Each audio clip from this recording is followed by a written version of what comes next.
Salut la team, j'espère que vous allez bien. Ouais, moi ça va, merci de demander encore une fois de plus. Vous connaissez déjà le concept? Il s'agit en fait de concevoir un jeu vidéo Tower Defense à partir du langage C++ et de la bibliothèque SFML. Euh, on a bien avancé sur le projet, on a bien avancé. Je vais vous montrer un peu à quoi ça ressemble.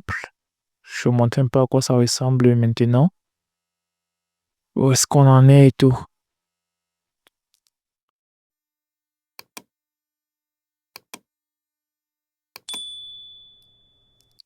Je vais vous montrer un peu à quoi ça ressemble et vous expliquer un peu les différentes lignes de code qu'on a eu à programmer pour pouvoir réaliser ce travail-là.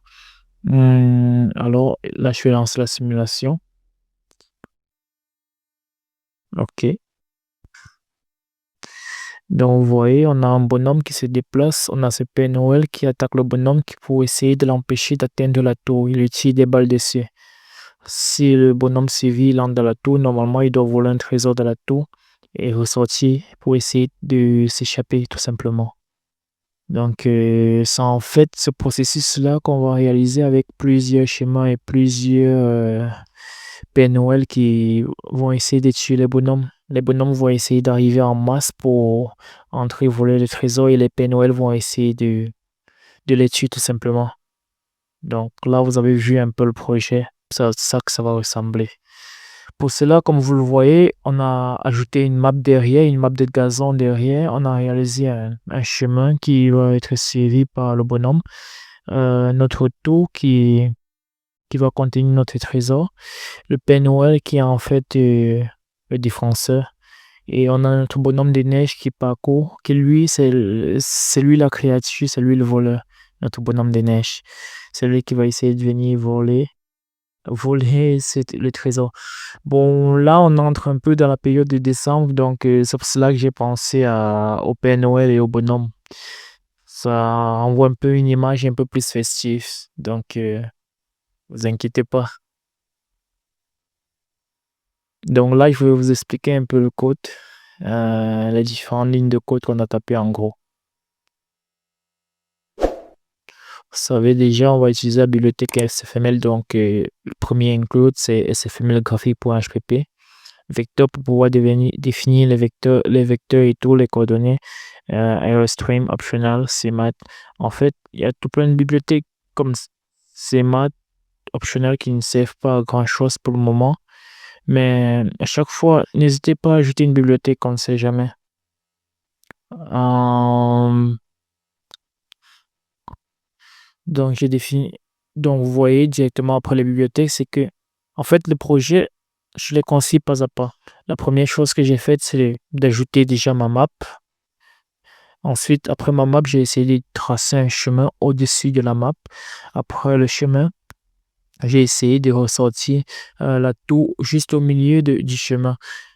Et pour cela, j'ai eu besoin de quoi? Déjà, pour ces étapes-là, j'ai eu besoin de quoi? J'ai eu besoin d'une image pour le fond en arrière, le gazon, l'image du gazon. Une image pour la tour. L'image de la tour, c'est un PNG sans arrière-plan.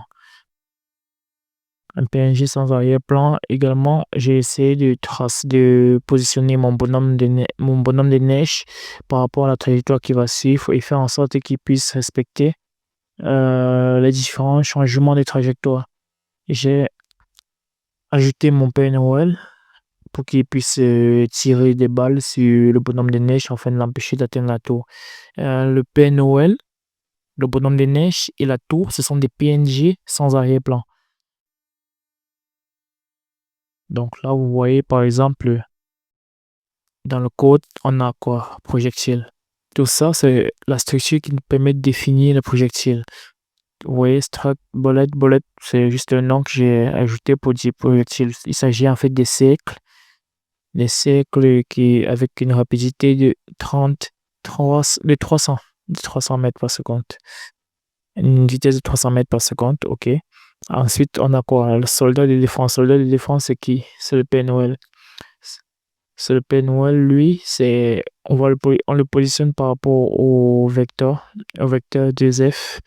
Son range, c'est voyez là, si j'ajoute par exemple,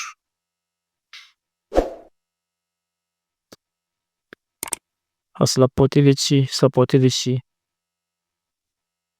Il a une portée de tir de 250 mètres. Bon, on va essayer de prendre les F comme les mètres. Et son nombre de tirs par seconde, c'est 1. Donc, il réalise un tir par seconde. Il réalise un tir par seconde. Il a une portée de 250 et avec le temps restant pour le prochain tir, c'est 0 seconde. Donc, ici, assez rapidement quand même. Ici, assez rapidement. Et nos balles aussi vont assez rapidement à 300 F. Donc là, j'ai défini la structure pour les projectiles et la structure pour le soldat de défense. Donc, et là, vous avez le menu principal. C'est dans cette branche principale-là que on réalise tout le code. Tout le code est réalisé dans cette branche principale-là.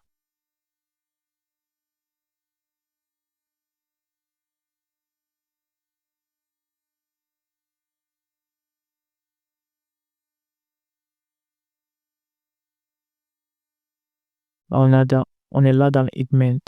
Déjà, la première chose à faire lorsque on est dans le Hitman, c'est de définir une fenêtre qui va afficher notre jeu. Exactement comme avec la fenêtre pour afficher le cercle des tests pour la bibliothèque SFML. C'est Render Window. Render Window, c'est la taille de la fenêtre. Moi, je définis 1200 x 800. Vous pouvez définir la taille que vous voulez, 800 x 800, 800 x 600, 600 x 800, comme vous voulez en fait. 1200 x 800, c'est cette taille-là.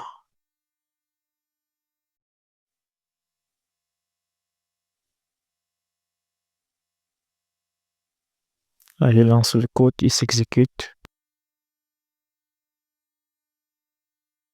Donc, c'est cette taille-là, 1200 x 800.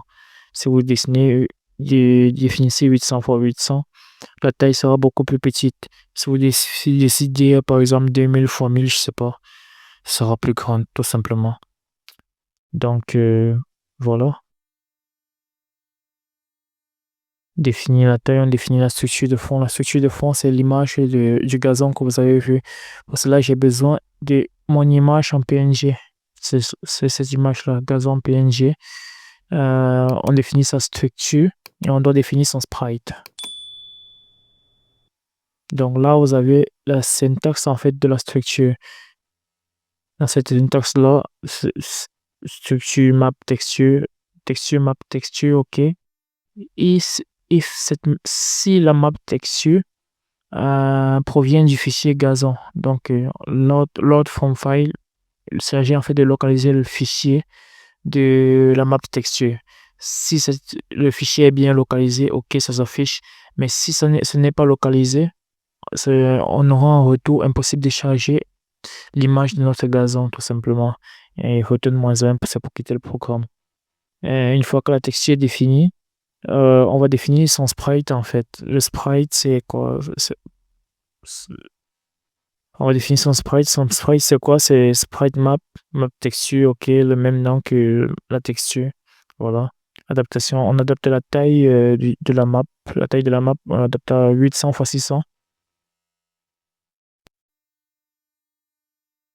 Bon, là, 800 x 600, c'était l'ancienne taille de ma fenêtre. Ce que je vais faire, c'est quoi? Je ne vais pas adapter la taille de ma fenêtre en fonction des chiffres, tu vois. Ce que je vais faire, c'est que je vais récupérer la taille de la fenêtre qui est déjà définie. Comment récupérer automatiquement la taille de ma fenêtre? Je vais la récupérer automatiquement. Donc, là, si par exemple au début j'ai défini ma taille 1200 x 800, le programme connaît déjà en fait la taille de cette fenêtre-là. Je peux récupérer cette taille automatiquement que de définir manuellement à chaque fois 800 x 800. Si je change après, il va falloir que je revienne encore et redéfinir 1200 x 800 ou bien une autre taille. Donc ce que je peux faire, c'est récupérer ces deux tailles-là automatiquement. Donc c'est-à-dire quoi? Auto win size, Windows get size pour récupérer la taille de la fenêtre.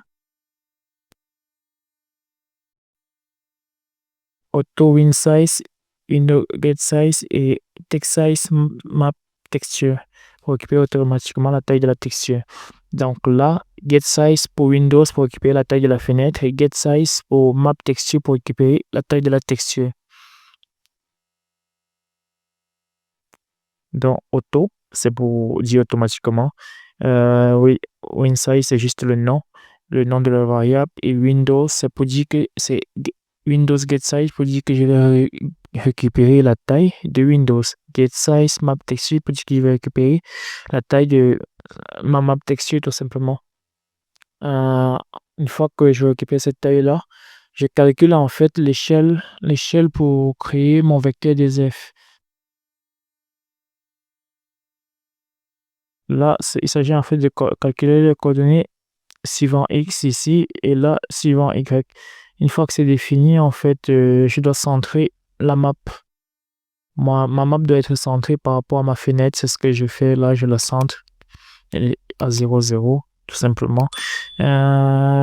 Pour le chemin que j'ai décidé de tracer, qui va être suivi par le bonhomme, je définis quoi un vecteur afin qu'il puisse changer de jet. Il puisse avoir plusieurs, comment je peux appeler ça, plusieurs carrefours, plusieurs intersections tout simplement. Donc je définis un vecteur qui représente en fait toutes les lignes de ce chemin-là. Une fois que c'est fait, en fait, tranquille, je peux utiliser ce vecteur pour dessiner mon chemin. Je vais également charger l'image de mon ennemi exactement comme j'ai chargé l'image du gazon. Pareil pour la tour, le Père Noël, le bonhomme, exactement la même chose. C'est l'autre from file, texture, le nom de la texture, créature. Ici, dans ce cas, c'est créature, texture. D'abord, c'était map texture. L'autre from file, ça change pas. Là, le nom de l'image .png, ce sont les images PNG. Là, si OK, ça marche, OK, ça s'affiche. Si ça ne marche pas, on me signifie erreur d'affichage de chargement de l'image pour que je puisse en fait savoir d'où vient l'erreur et pouvoir la modifier facilement. Et pour chaque image, tu définis en fait la texture et tu définis également son sprite. Tu peux également la centrer par rapport à ce que tu veux. Par exemple, le bonhomme, je l'ai centré pour pouvoir l'avoir constamment au milieu du chemin. La tour également, je l'ai centré par rapport à la fenêtre. La map, je l'ai centré également aussi par rapport à la fenêtre. Le Père Noël qui est le défenseur, lui, je l'ai centré par rapport à la position de l'intersection du chemin pour qu'il puisse se placer à la première intersection afin de pouvoir attendre l'ennemi et l'abattre lorsqu'il arrive. Donc, en fait, c'est ça. En fait, comme vous voyez, ce sont presque les mêmes lignes de code. Tu définis un vecteur qui va te permettre de centrer les choses. Tu définis la vitesse pour l'ennemi, ouais, pour l'ennemi. Et également, là, tu as quoi? Tu as une créature HP 100. Ce sont en fait le nombre de points de vie de la créature qui attaque ton château. Je l'ai défini à 100. Si je veux, je peux l'augmenter. Si je veux, ouais, je peux la diminuer afin que l'ennemi puisse mourir assez rapidement. Donc, à chaque fois que le Père Noël tire une balle sur l'ennemi, ça réduit son nombre de points de vie. Et, ça réduit exactement son nombre de points de vie. De vie de combien? Où est-ce que j'ai mis ça? En tout cas, on verra au fur et à mesure dans le code. Donc, ça réduit son nombre de points de vie et tout. Et une fois que son nombre de points de vie tombe à 0, là, l'ennemi en fait disparaît. Et comment vous pouvez voir le nombre de points de vie? Vous voyez là, juste au-dessus de notre bonhomme. Attendez, je lance la simulation. Juste au-dessus de notre bonhomme, vous avez une bavette. C'est elle qui représente en fait le nombre de points de vie de la créature. Si cette bavette là diminue jusqu'à 0, là, le nombre de points de vie est à 0 et l'ennemi disparaît.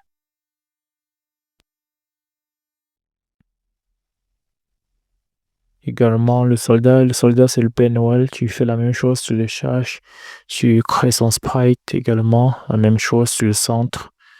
La position du soldat, ouais, tu le centres. Pour la barre de vie, comme je vous disais, la barre verte qui est juste au-dessus du bonhomme, c'est ça. Tu définis deux rectangles.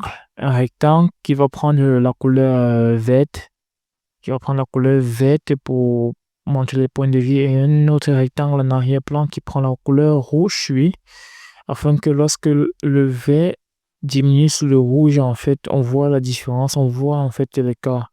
À chaque fois que ça diminue, on puisse constater la différence en fait. Donc c'est ça. Là, tu as le health bar back. Le health bar back, c'est le rouge. Et là, tu as le health bar qui est le vert. Également, là, tu as le texture de la tour. Également, même chose. Donc, ce que vous pouvez constater là, c'est quoi? On a à chaque fois, on cherche l'image de la tôle, les ennemis, le soldat, la map et tout. Ce sont les mêmes codes en fait qui reviennent, que ce soit pour la texture ou bien alors pour le sprite.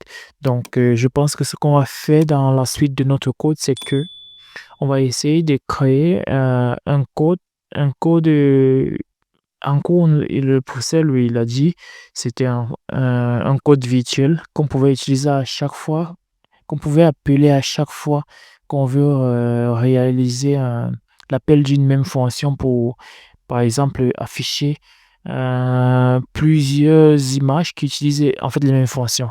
Je sais pas si on se comprend bien. Bon, je vous explique ça tout simplement. Je vais afficher les taux, les ennemis, la map, le soldat et tout, et autres. J'utilise les mêmes codes. Ça ne sert à rien d'écrire à chaque fois les mêmes lignes de code. Donc, ce que je vais faire, c'est que je vais créer une fonction virtuelle qui contient ces codes-là et les appeler juste à chaque fois, peut-être une ligne ou deux lignes pour essayer d'afficher les différentes créatures, en fait. Donc, c'est ce qu'on va essayer de faire dans les prochaines étapes. Essayer de regrouper tout ça afin de pouvoir avoir un code propre, bien structuré et sans trop de redondance.